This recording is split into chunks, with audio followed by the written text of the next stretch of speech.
রোজকার রান্নার থেকে আজকের রেসিপি পাবদা মাছ মাখা।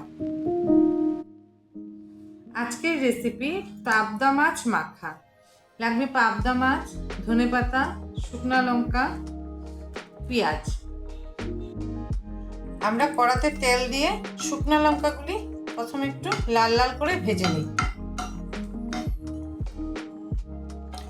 এই যে শুকনো লঙ্কাটা এরকম ভাবে ভেজে একদম কালো করিয়ে নিই, ভেজে উঠিয়ে নিলাম। উঠিয়ে তাতে দিয়ে দিব মাছগুলি, হলুদ লবণ মাখা মাছগুলি এখন ভেজে নিব। দুই পিস লাল লাল করে ভেজে নিব।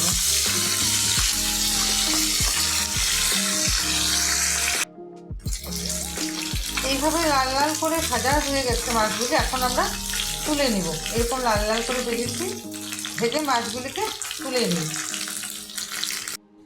এখন আমরা পাবদা মাছটা এরকম লাল লাল করে ভেজে নিয়েছি, এটাকে মাখা করব।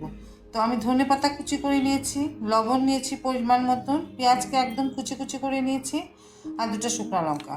তো পাবদা মাছটা কি হয়, এটা কাটা কম, প্রায় নাই বললেই চলে। তো এরকম করে পাবদা মাছটা থেকে পুরো মাছটা আমরা খুলে নেব, জাস্ট মাছটা নেব, এই যে শিরের কাঁটাটা নিব না, শুধু এরকম করে মাছটা খুলে নিব।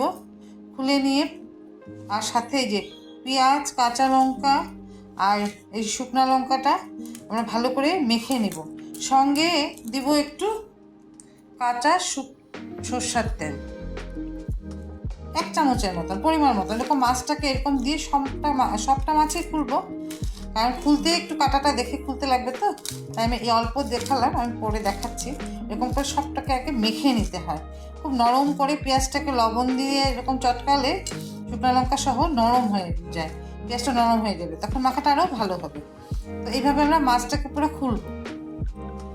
তো আমি আজকে আরেকটা কথা বলি, যারা আমাকে কমেন্ট করে শুভেচ্ছা উৎসাহ দিচ্ছ, তাদেরকে আমার তরফ থেকে আন্তরিক ধন্যবাদ। তা মেখে নিয়ে আসি, তারপরে দেখাই।